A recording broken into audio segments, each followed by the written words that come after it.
Hey, what's going on? Tony here from Learn Auto Body and Paint, back with more Q&A. So here's a question from Dale.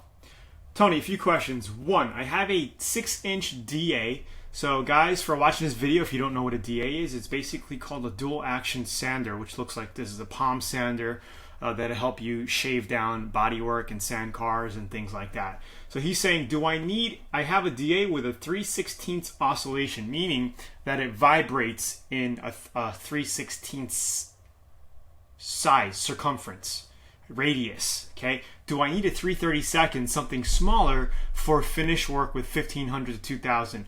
No, you don't. I actually like using the 3/16. 3/32, I mean, you can get it. It's going to give you less cutting. It's for less cutting. But if you put the 2000 sandpaper or 2500 sandpaper on with your 3/16, it'll be fine. It'll give you some good enough cutting. But here's the thing with finishing with a DA. Sometimes you're going to end up with pigtails in your clear coat, okay, because of the caking. So if you're doing it dry, okay, the clear coat buildup can end up on the bottom. I should have brought in my DA sander. Can end up on the bottom, and it'll basically, it could scratch your clear coat and give you that pigtail look in your clear coat. This is why I like to speed up the process by cutting with 1500 grit on a DA like this, okay? I like dry sanding because you can see a lot easier when you're cutting the orange peel out, okay, or the paint texture. I like to call it paint texture when it's not as bad as orange peel. Orange peel is really bad, okay, a really bad clear coat finish.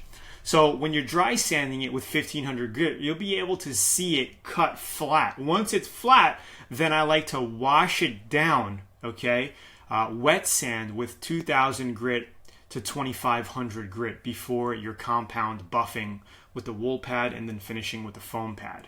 All right, so that's number one. Number two, why is it called color sanding when it appears that only the final clear coat is sanded? Honestly, I don't know. It's called color sanding, okay? And you're just really sanding the clear coat down, okay? I don't know why they call it color sanding.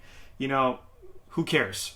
Three, if you have orange peel after final base coat, so he's talking about orange peel on the base coat stage, do you flatten it then? Or do you only flatten it for orange peel on the clear coat? So a little bit of texture on the base coat is fine because your clear coat will actually fill it up.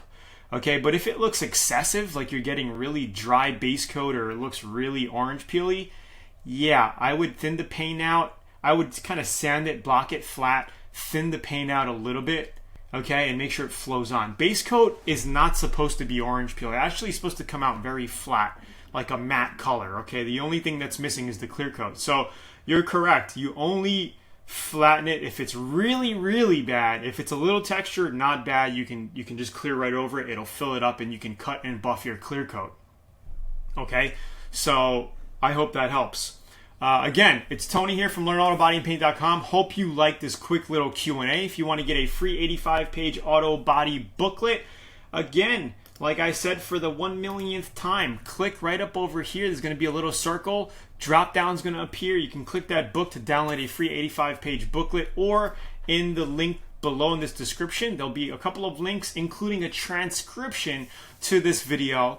And don't forget to like, share, subscribe, and turn on post notifications so you get alerts when we do our new videos. It's Tony here. Thanks for watching the video. Post any questions or comments that you have down below, and I look forward to talking to you later. Peace out.